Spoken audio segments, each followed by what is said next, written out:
Welcome to the Lead Pedal Podcast with your host Bruce Outridge, where he talks all things trucking. Now let's get rolling.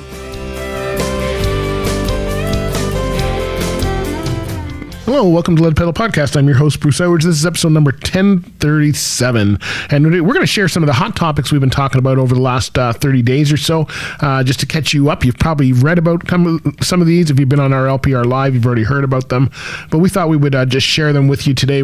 Today, we're going to be talking about the MTO data survey, some of the double brokering that's going on in the industry, driver safety and what some of the things I've known, and then a border cyber attack that shut down the border for a few days. Those are some of our top headlines, and we're going to recap and share with you what happened from those shows. So stay tuned, and we'll be right back.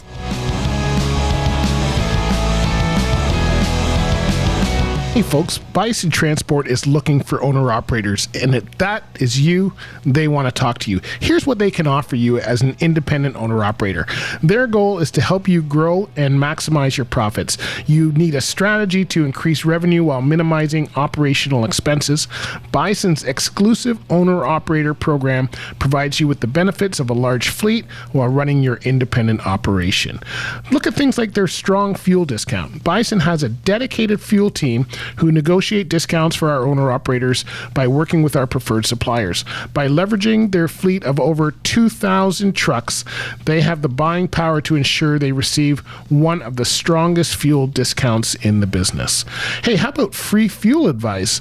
That's right. Bison offers valuable trip-based fuel advice for you via satellite message to owner-operators free of charge. An owner-operator who takes advantage of this information can save up to $3,000 a year. And the best thing of all, Bison has new rates. That's right, Bison has increased the rates for long-haul cross-border owner-operators.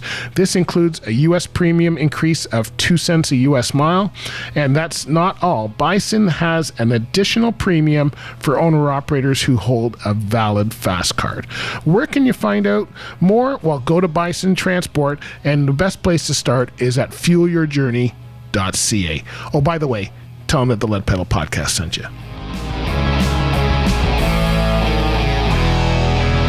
So one of the areas that what we do is we have an LPR live show every Wednesday at noon, and we talk about different topics in the industry. We play some music, do all that kind of stuff. And I thought every once in a while, about once a month, I'd like to recap it on the podcast for those of you that may have missed it or not, or and these are just the important ones. We talk about a lot of other things on the actual radio show, but this is just the important things. One of the ones we talked about was the MTO doing a survey and pulling them over. And kind of telling you asking you questions about the trucking industry when you haven't done anything wrong. And we had some healthy discussion on that. And we're going to go to that part of the show for you now. So stay tuned. Hey, how's everybody doing today? Welcome to another edition of LPR Live. It's a Wednesday. It's always a Wednesday. Hey, and I'm on Instagram. I'm on our Mixcloud as well. If you want to go to Lead Pedal Radio, go to mixcloud.com/leadpedalradio.com. Hey, we've got let's see, we got Arsh07. Hi. Rims Transport's on with us. I bet you that's Margaret just hiding in the wings going, hey, send me some drivers. You guys are looking. You know what? Today's show is brought to you by Rims, so hey, we may as well just talk about them anyway. They're looking for owner-operators, and you know what? They have got opportunity for people who are licensed to dump truck and bulk transport. You probably thought that they were only a steel carrier, but who would know? Anyway, good. Thanks for joining us there, Rims Transport. We got Jason Osborne with us, and Jason wave. Rims Transport. Margaret said, yeah, that's me. Anyway, we're going to talk about a bunch of stuff today. Let's see, we just had HJ Logistics joined us as well. So we are on Mixcloud. We are on Instagram. As you know, we usually do that on Wednesdays. Mondays we do Mixcloud's where all of our radio shows are. Mondays we do trivia there. So we're on Facebook. So Wednesdays I go on Instagram. Fridays I usually do TikTok. We're all over the place, but we're here, and you know how that is. We are having a blast today. Just because it's Wednesday. There's no other reason. Here's what we're talking about on the show today. Let's see. Okay, so we're going to be talking about some headlines. Okay, now as you know, if you're new to this, Mixcloud is where we do the whole show because I play some music and stuff after. We can't do that on Instagram, so we're just going to do part of the show here, probably about 10-15 minutes of it. But just to let you know what we're going to be talking about on the whole show, we're going to be talking about some of the trucking headlines out there. We'll see what's new. Roadside inspections. This is where you guys come in. Hold on with this one. Roadside inspections from the ministry doing surveys. The Quebec forestry haulers are out of work. Ooh, not good because of the forest fires. What do you think about double brokering? Is that good? Is it bad? We're going to be talking about that. Of course, you guys probably saw on the weekend I-95 is closed. If you're heading through the Philly area, you want to be careful with that. And we'll be sharing some of the Shell Super Rig winners with you as well. So lots of stuff coming up. And but while I'm on Instagram, before we get into, we'll do the headlines and all that later. Before we start into that, here's what I want to know from you guys. I think it's interesting that the MTO is the one doing the roadside data survey. Now, they got to do data surveys, right? So this is nothing new. You got to do data surveys because they try to track. So they say in their data surveys they track where traffic's going, vehicle classifications, weights and dimensions, commodity details, border crossings, trip routes, driver demographics, and driver experience. Now, okay, so here's my question to you. And whether you want to answer now or put it in the chat later, go ahead. If the MTO pulls you over, how excited are you to do a data survey? So they did this back in 2018, 2019. I think you remember the last data survey they did. It took about 6 months, and they got nothing. Remember the parking one? We need to do a parking survey. And they did a whole parking survey to tell us that we needed like 300 more spots. Could have just asked me, I would have told them. And where did they decide to put them after all of that survey? They said, let's put them where the service plazas are. Now, I don't know about you, but when I'm a truck driver, when I was trucking, as soon as I saw buses in the service plaza, out of there, not stopping, going by. That's why I was pretty excited. I don't know if you guys saw last week, I was at Chrome Supply Warehouse in Belleville, and we were doing some live stuff from there, and I was at the IHOP across the road. Now, I'm not promoting IHOP at all. I don't know anything about IHOP, but it was good to see a nice family restaurant. I gotta say, I've been in that IHOP twice. I don't think they have showers and stuff anymore, but as far as a clean place to sit down and get a proper trucking meal, I gotta say, it's nice to see it back in the 10 acre. For those of you who are old truckers like me, you know that the 10 acre was the spot to be. You could not go by there and not see it full. So to see it looking better is what we want to do. Hey, so it's good to see everybody. So on here we got R07, Rims Transport, Jason Osborne, HJ Logistics, and I think you guys are out in Windsor, are you not? HJ Logistics, I think you are. I remember you on from before. So we're trying to get more steady. We made a ton of changes in May if you haven't been with us. But this is what I want to know from you guys. Tell me, put it in the chat. If the MTO pulls you over, and I gotta say, I like the way they hide it in it. We're doing a data survey. So here's what they're interested in: vehicle classification, license, right? License, CVOR, weights and dimensions. Let's just bring her on the scale, buddy. Let's see how you go up there. Commodity details and border crossing. Oh, let's check your load.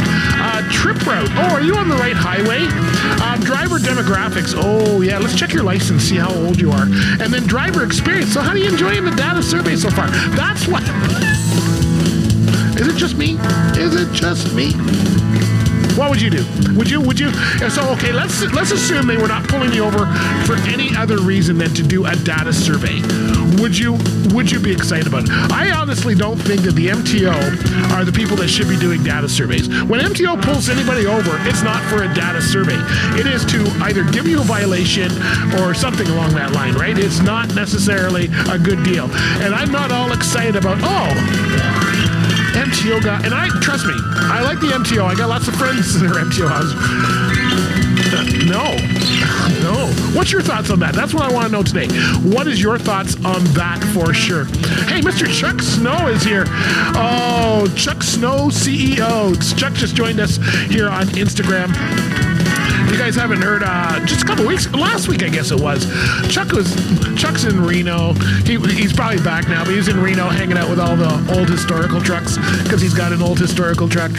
But Chuck has the Rates and Lanes podcast with Rico Muhammad, and I was on there last week. Go check it out if you didn't see it. We had a really interesting conversation about a whole lot of stuff.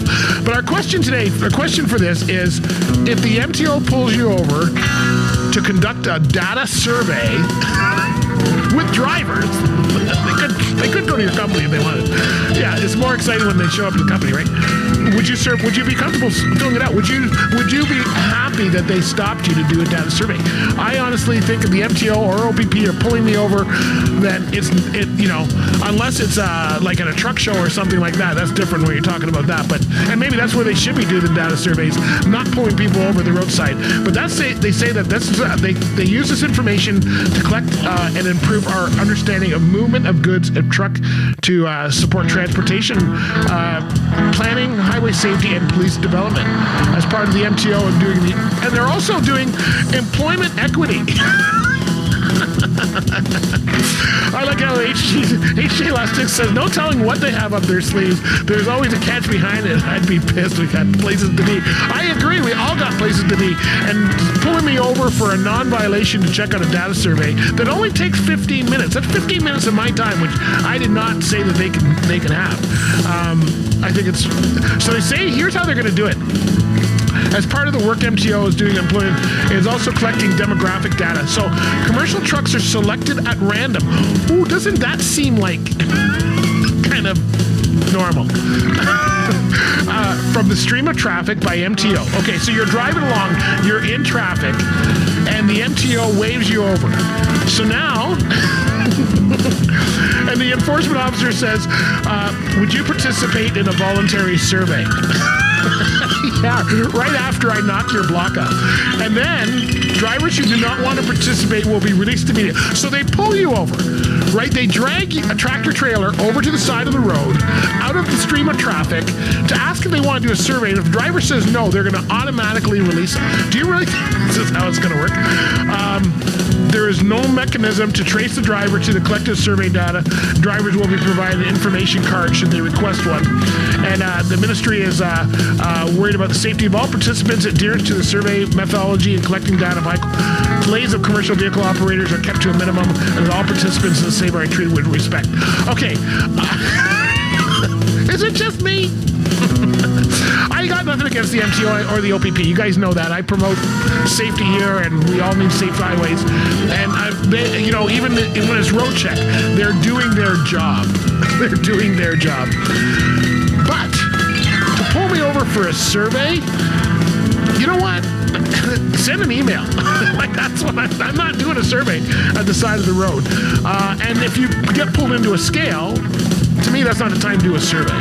Either that or you've got all the information already, right? Like, you already got that. You know, all they got to do is punch in your MC number on your on the computer, and they got all that information. They check your driver's license. They got all that information. They actually don't need to do a survey. They look at your load. They got all that information. They weighed you on the way in, right? You want to do the scales? Boom. You don't have to ask me a question. Just weigh it on, and you'll see. Is it a woman driving? Is it a man driving? Is it a chipmunk driving? I don't know who it is, right? So that's who it is. You know, so they can get this just by rolling you through the scale. To me, that's when you should do it. If you're going to pull me out of traffic, we got a real issue.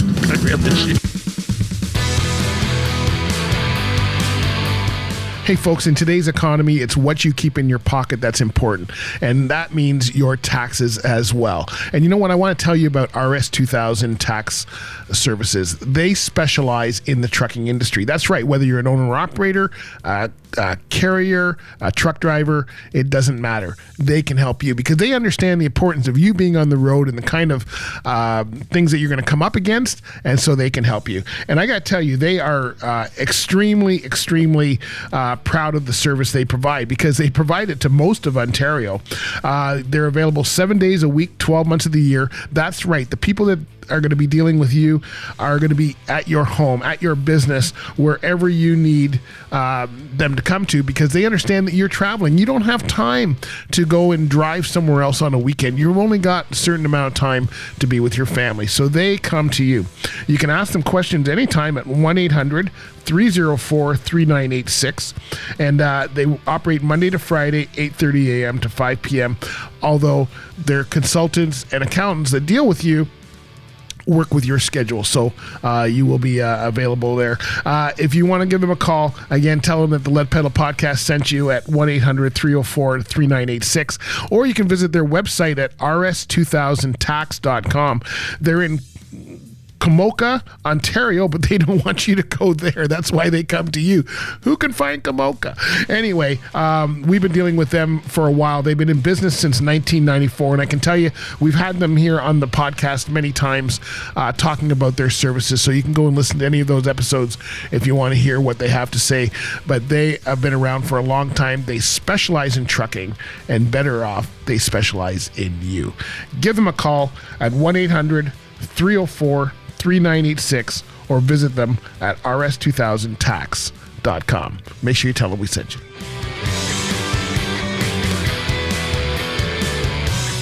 Now, double brokering has become a real problem in the industry, and the reason it is everybody's taking their piece of the pie before the poor owner-operator that has a problem to do that.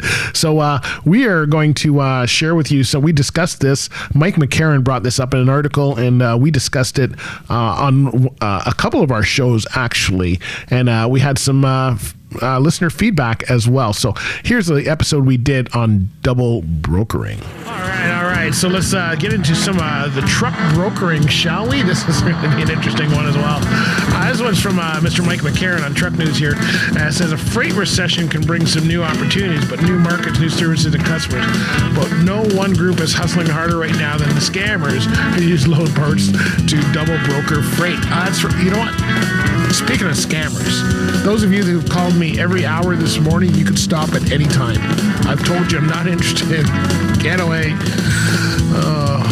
And they come up with a different number. You can't even block the number, right? There you go. Anyway, apparently there's a lot of scamming going on for brokerage. Everybody wants a piece of their pie. Of course, there's a lot. You've probably seen a ton of courses about becoming a broker and all of that kind of stuff. That's what they're trying to get you into.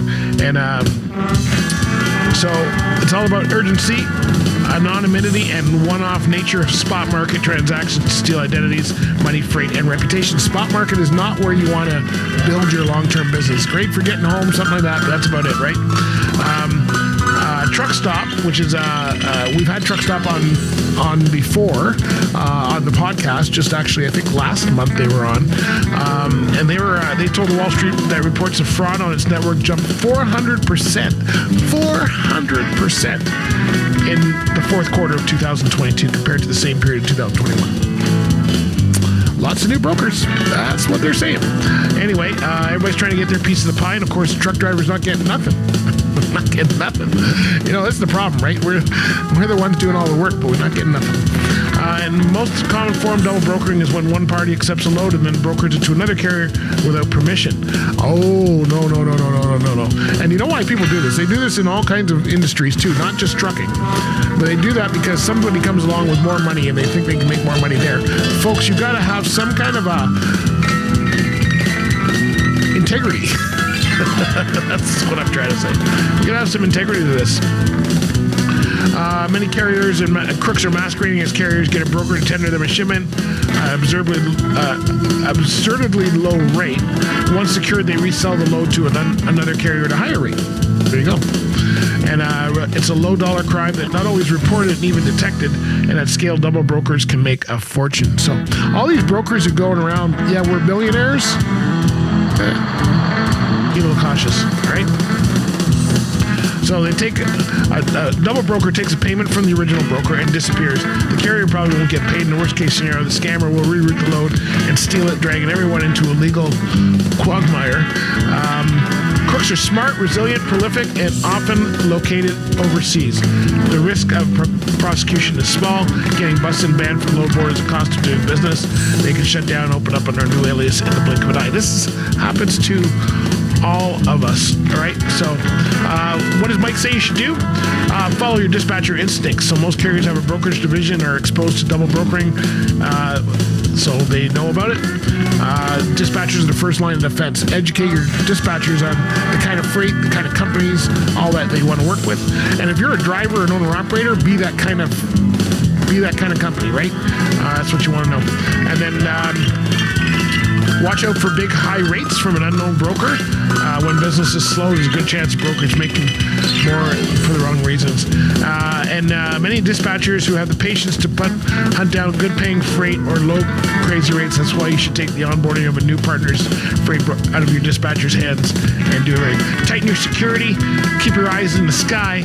Know what's coming up. Know what you're doing. Know who you're working with. That is the secret, because you do not want to be the night. You never know what's going to happen next. They always are coming up with new stuff, new twists. The craziest stuff happens on that show. It keeps me laughing. You're listening to Let Pedal Radio, music for people behind the wheel. Head over to Facebook now and hit the like button. How's everybody doing today? Welcome to another edition of Lead Pedal Radio and the LPR Live Show. I am streaming live right now on our, what am I doing? I'm streaming live on our Instagram. Just looking to see if some people are coming on. And I'm also on our Mixcloud for Lead Pedal Radio. And I just put the link over onto our Facebook page, I think. So there you go. You got us all over the place, and hopefully you're having a good day here. We're just about to get over to our next tour stop. That's right. We're heading over to the PMTC. PMTC. Hold on. I'm just trying to share this. Because I can't do two things at the same time, as you know. If you've watched me do this by now. So I just shared this to one of our groups, because that's the way we do it. So we are live on our Instagram, we are live on our Facebook. What are we talking about today? Well, we got a whole bunch of stuff that we're talking about today. We're going to be going through some of the headlines as normal. Mike Murchison gave us some comments about that double brokering. I'm going to share those with you. Protect your fleet. I gotta say, we're at some Sound of Music on the weekend. Drivers. I gotta share with you a driver from Quebec. And I'm not down on people from Quebec because I live with someone from Quebec. But that was probably the worst thing I have ever seen. I know everybody's tired. I'll explain what happened to you. I was shocked when I saw this. Anyway, and Michael Zellick, he's with Wellington Motor Freight, and he asked everybody what's the best company to deliver to and what's the worst company to deliver to. We're also going to be talking about training versus mentoring, what that means, and a whole bunch more. We had some comments on our. Let's see if I can get our comments up from Instagram. We had some comments about that MTO survey from Old School Trucker. Let me see if I can bring them comments up for you, share those with you first before we get into our. I never know how to get into all of this stuff. How do I get into my comments here? That's what I'm trying to do. Oh, hey, we got CDL Master joined us on Instagram. Women's Trucking Federation joined us. Hey, Shelly, how you doing? So last week, and I'm trying to figure out, because I'm not too bright. Maybe you guys can tell me where I see my comments. How come I never see my comments when I'm trying to see my comments? All right, so last week, as you know, we talked about the MTO pulling you over to do a survey. What did you think of that? And I had a couple comments back from that, which is fine. That's why I asked. And I'm just trying to find my post from that, because that was last week's live that I did. While I'm trying to find that, maybe I'll find it here. Okay, so here's the comments I found. I just found out how to share my comments. I said, would you be offended if the MTO pulled you over? Because MTO is doing a survey on the trucking industry, but they're just pulling people over at random, commercial vehicles. Would you be happy about that? And the information that they were asking for was general information that I think they can get by running your license plate number as you roll through the scale, so I'm not sure. Anyway, I would be kind kind of upset if they were pulling me over just for a survey. If you're pulling me over for a violation or something, that's different. That's your job. If you're pulling me over just to ask me a survey for 10 minutes, I'm not really happy, especially if I got somewhere to go. Now, Trucking It Old School said, of course he would. He said MTO are not the bad ones out there. If every trucker had high standards and integrity, there would be no need for the MTO in the first place. Thanks, Trucking It Old School. I agree that the MTO are not the bad ones. But at the same time, I still wouldn't be crazy about being pulled over to ask a survey. We just had MD Benefits join us. How are we doing? Now, Mike Murchison also commented on something, and I got to bring up Mike's email for this because what Mike did, I'm using my whole thing the wrong way here. He commented on the double brokering, which we also talked about last week. And what Mike was saying, and Mike is an owner-operator and did have his own trucking company, so I kind of think he knows what he's talking about. He says it's not good practice to double broker. He says originating customers decides he wants to move his product, so he contracts it to a 3PL. 3PL is on the hook for load, so he moves it. He's got to move it or lose customers, so then he brokers it to somebody else. If the trucking company wants to make $1 without using their equipment, or they can't cover the load, then they might sell to another trucking company or 3PL. But before they sell, they take a cut. So that's double brokering. Smoking 389 just joined us. Hey, buddy, how you doing? So this is some of the stuff going on. By the time you do all this double brokering, the poor driver or owner-operator is getting about $1,800 if the load is a $3,000 load, and the rest is going to the brokers. So everybody's taking a big piece on the driver, and the driver has all the expenses at the end of the day, which I don't agree with. He said, in regards to the data survey, he's not happy with that. He says, any jurisdictional enforcement body, it shouldn't be done. There's a conflict of interest and a shady tone of entrapment. I agree with that. Not that I say the MTO is trying to entrap anybody, but I really think that for them to be doing surveys, unless they're doing it at the scale when you have to roll through, okay, that's fine. But pulling you over in the middle of the road, I'm not crazy about that.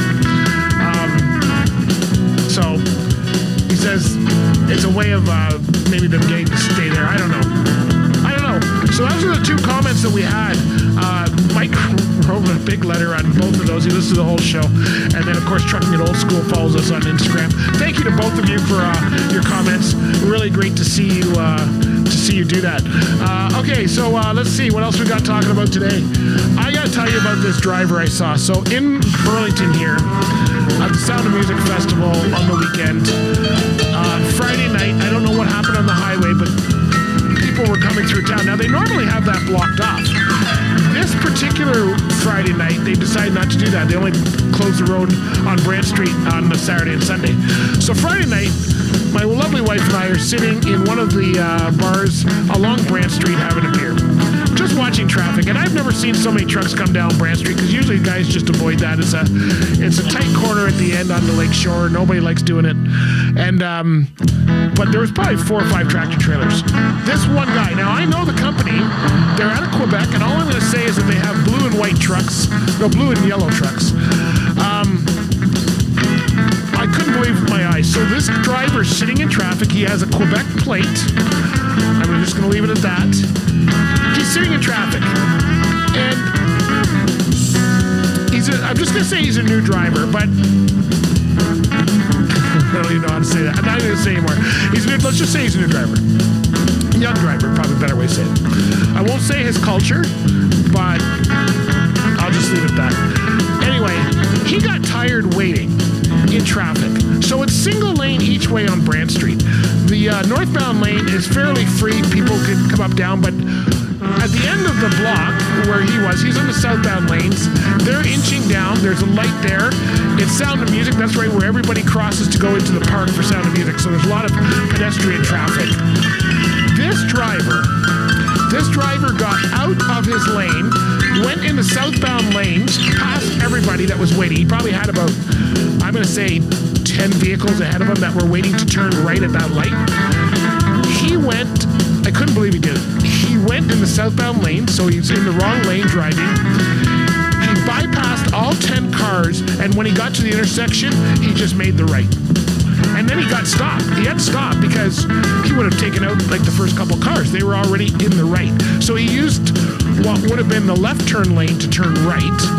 It's not a double turn lane at that intersection. And I couldn't believe it. I was in awe. I had to have another beer just because I was in so much shock. You know what? Drivers, I watched other trucks come down that road. They all waited their turn like everybody else. When you make that right turn onto Lakeshore, there's 4 lanes. There's the two westbound lanes go into one lane, and there's a crosswalk there, and on the other side are 2 eastbound lanes coming. So he's basically turning into all 4 lanes. And I just thought, what the crap is going on? And I don't know. You know what? If you're going to be in the trucking industry, please just get out. If you're going to drive like that, just get out of there. You are not helping anybody. That guy ruined our image for I don't know how long.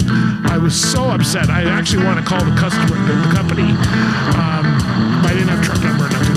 I do know it's Quebec plate, and I know the name of the company, but I won't say. I do know, and the truck looked pretty shabby.